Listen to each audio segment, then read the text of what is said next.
Hello అండి. అందరికీ నమస్కారం. నేను మీ సరోజినినండి. ఈరోజు 3 గంటలకే ఎప్పుడూ లేచే టైంకే లేచానండి. ఎందుకనంటే ఈరోజు పౌర్ణమి అండి. చాలా పనుంటుంది నాకు. అయినా నైట్ పని చేసి పడుకునేటప్పటికి 12 అయిందండి. అయినా 3 గంటలకే లేచానండి. లేచి ఫస్ట్ ఇంకా ఇంట్లో ఊడ్చుకోవాలి, తూడ్చుకోవాలి కదండీ! ఎందుకంటే ఇంట్లో ఊడ్చి తూడ్చేసానండి. గడపలు పూజిస్తాను కదా! గడపలు పూజించేటప్పుడు ఇంట్లో ఊడ్చి తూడ్చి ఉండాలండి. అందుకనే లేవగానే స్నానం చేసుకున్నానండి.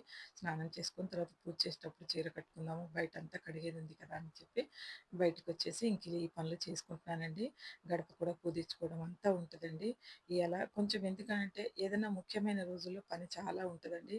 మామూలుగా ఉన్నప్పుడంటే నార్మల్‌గా అంటే ఏదో కానీ ఏదైనా ముఖ్యమైన రోజులున్నప్పుడు ఇంట్లో ముందు రోజు ఇంకా పూజ సామాన్లు అవన్నీ ఏమి తోముకోలేదండి. అవన్నీ ఈరోజే చేసుకోవాలండి నేను మెల్లిమెల్లిగా. ఎందుకంటే ప్రతిరోజు 3 గంటలకే లేసేస్తాను అని అవలీలగా చెప్పుకోవచ్చండి. అది లేవటం ఒక్కొక్కసారి బాడీ అలసిపోతే లేవటం నాకు కూడా కష్టమే అవుతుందండి. కష్టమైనా ఇష్టంగా లేస్తానండి. ఎందుకనంటే ఈ పని మనమే చేయాలి. ఎవరు చేస్తారండి? ఎందుకనంటే ఇదంతా చేయాలనే ఉబలాటము మనసులో ఉంటది. కానీ లేవాలి, చేసుకోవాలి. ఇంకా నొప్పులు అని పడుకుంటే మాత్రం ఈ పనులన్నీ అవ్వవండి. ఎందుకంటే పూజ పని అనేది మన మనసులో తెచ్చుకుంటే అంత తొందరగా పోదండి. రోజు పూజ అలవాటైపోతే మాత్రం ఏ ఆడదానికి నిద్ర పట్టదండి. ఎలాగైనా చేయాలనే చూస్తూ ఉంటది. ఇలాగ ఊడ్చి, చల్లుకొని చక్కగా ఈ నీళ్ళని ఇంత గట్టిగా తుడుస్తానండి. ఎక్కడో ఒక చోట ఉండిపోతాయండి. ఇంకా క్లాత్‌తో తుడిచి ముగ్గేయాలండి.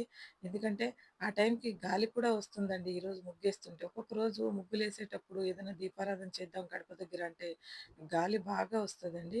ఇంకప్పుడు అసలు ఎందుకురా బాబు! ఈ పని చేస్తున్నాను ఇప్పుడు లేచి అనిపిస్తదండి.